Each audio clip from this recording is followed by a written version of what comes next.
Thanks for watching this video on PowerExchange for Cassandra. In this video, I'm going to show you how you can use the Cassandra connector from Informatica to both load and extract data from Cassandra. In the first part of the demo, I'm going to write this weather station data I have downloaded from seattle.gov site to Cassandra.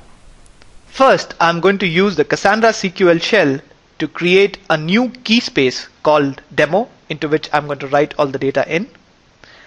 I'm going to use this key space and create a new table called weather that will have all the columns needed for writing this data. I'm just going to describe the table so that we see it has been created successfully. It has station name, date time, station location, temperature columns, and the primary keys are station name and date time. Informatica's PowerExchange for Cassandra is an ODBC connector. So first, I'm going to open the ODBC administrator dialog. I'm going to go to System DSN and press Add. I'm going to select Informatica Cassandra ODBC driver, press Finish. Here I'm going to specify the connection details. The data source name is Cassandra Demo. I'm going to use the local host instance running on my box. And port I'm going to use is 9042, which is the CQL native port. Default key space will be demo, the one that we just created. In advanced options, I'm going to check if the query mode is selected as SQL. Finally, I'm going to press the test connect to see if the information provided is correct. The test completed successfully and I have the Cassandra demo DSN created. Next, I'm going to open the Informatica developer tool and go to preferences to add this new connection. Go to connections, go to the domain and select ODBC and press add. Here, I'm going to name the connection as Cassandra connection. Next, I'm going to provide the username password. Here I'm going to use a dummy username password as my Cassandra instance does not need any credentials. I'm going to use the Cassandra demo connection string that we just created on the ODBC DSN. And for SQL identifier character, I'm going to use quotes. That's required for some of the columns that Cassandra may have. The test connection works successfully. I'm going to press Finish. Press OK on this dialog to use this connection in my project Cassandra demo. First, I'm going to create a new data object. All ODBC data objects are relational data objects. I'm going to select relational data object and select the connection, Cassandra connection. Press OK. Now I'll be able to see all the tables that are specified in the demo key space. In this case, I only have one, which is the weather table. I'm going to select it, press OK, press Finish.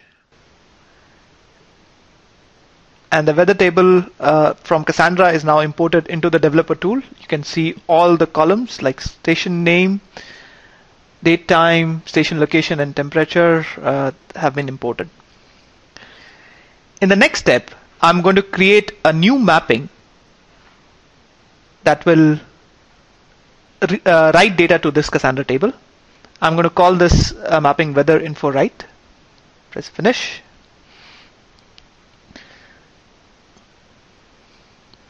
I already have a weather information flat file that has the information from the seattle.gov site. I'm going to run a data preview to show you what data currently exists in the file. I'm going to import the weather table from Cassandra and use it for writing.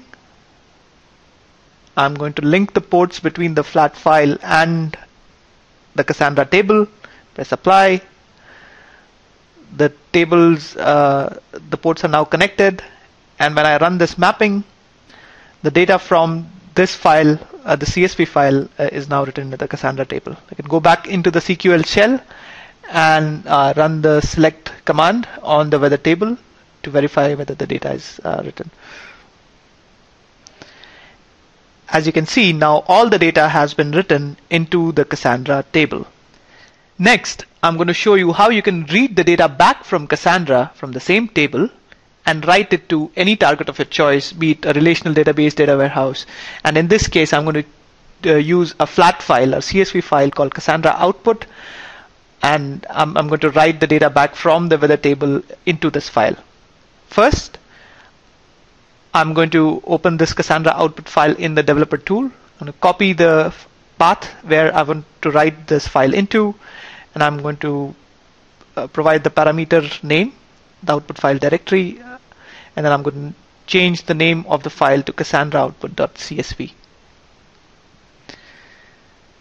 Next, I'm going to save this and create a new mapping.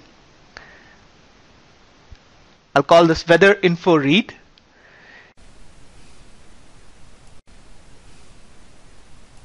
Now I'm going to drag the Cassandra table as a read object and do a data preview to see all the rows currently in the Cassandra table. You can see all the 4 columns here. Next, I'm going to drag the Cassandra output CSV file as a write object, and then I'm going to auto-link the fields. Once done, I can run the mapping.